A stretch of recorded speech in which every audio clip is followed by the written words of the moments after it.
Hey everyone, I really hope this works this time because this is my not second, not third, not fourth, but this is my fifth time frickin' trying to do a voiceover for this. I don't know what iMovie is doing or what's going on with it, but it is constantly kicking me out and I don't know what the heck is going on. So obviously with being outside and doing things heat-proof, you'd need to moisturize your skin, and that was the first step that I did by patting it in. And my under eyes are super wrinkly and super old, and they're just like gross. They're like old lady eyeballs. So I had to moisturize underneath my eyes even more. And you'll see that I do it actually a couple times throughout this video because I'm trying to constantly be moisturizing under my eyes.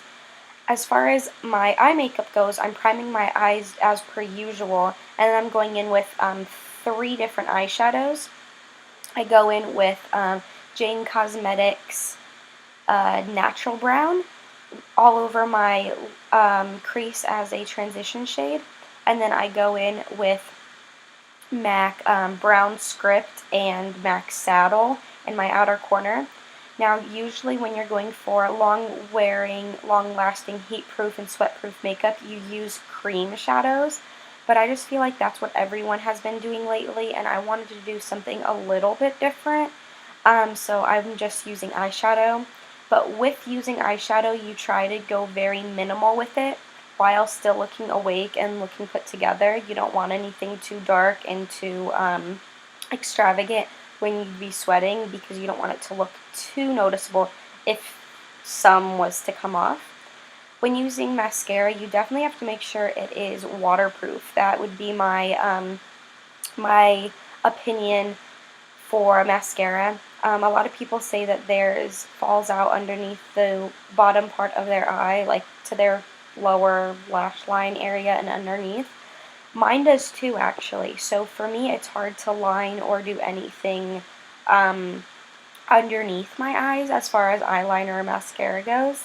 But once again, going back to saying looking awake, I put like a really bright eyeshadow on the inner part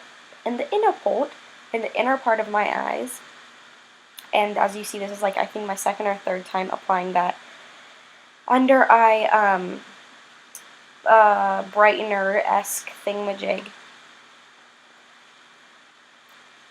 But I will line on my upper lash line so that it gives off the illusion of eyeliner, and it will transfer a little bit underneath my eyes, but like I said, I personally cannot put it underneath my eyes on my lower lash line. I can't put mascara on the bottom. Like, for me, that's where it starts to transfer to where my concealer should be, and it just looks like I'm a raccoon or something.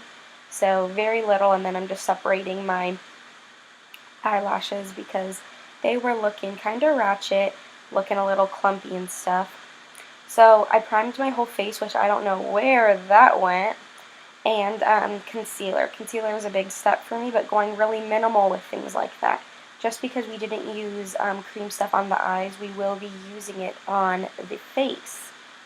So I put a skin-toned concealer underneath my eyes, and now I'll be putting a brightening concealer underneath my eyes. The Maybelline Age Rewind. If you saw my last empties video, you'd see that there was like 2 of those in there, and I have 1 right now that I've been using and 2 in backup. This is definitely my holy grail ride or die as far as under eye concealer goes because I love it. I love it very much. So I just patted in patting motions and put it in places that I would like to be a little more highlighted. And then I'm taking the Sonia Kashuk cream bronzer. I think it's definitely a dupe for the Chanel cream bronzer, except for the Chanel one's a little bit more moussey. This is more creamy. This one is in rich brown, not the darkest shade, I believe. So using that just to warm up my face, contour a little bit, nothing too strong of a contour. And I'm taking 2 e.l.f. HD blushes. You need the tiniest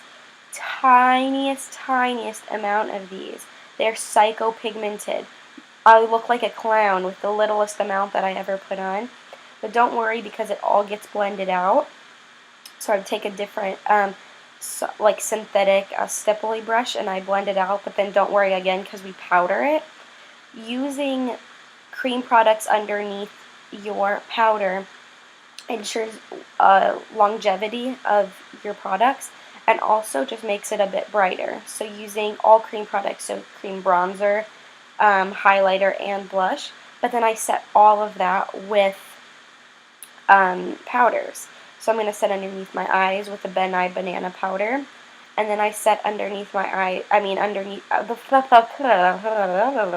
on my face with another powder as well.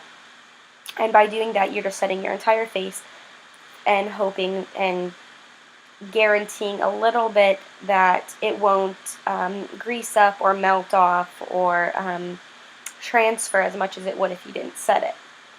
And then I'm just setting like my blush and all of that as well. As you see, I did not put any highlighter on top of my cheeks, simply because I thought it was like a glowing within look, and it being that you'd be sweating and hot, you don't want any excess shimmer on your cheeks. So just putting the cream one on and then setting it with a matte powder leaves you with the glimmer, leaves you with sheen, but nothing that looks like you're an oil ball. And then preferably, in my opinion, use a powder on your eyebrows, and they're not going to be as full or anything, but instead of using a pencil, use powder so that they don't wipe off or anything. You know, if you sweat or you wipe your eyebrow sweat off, it's not going to wipe off. So have a good day. Thanks. Subscribe. Love ya. Mwah.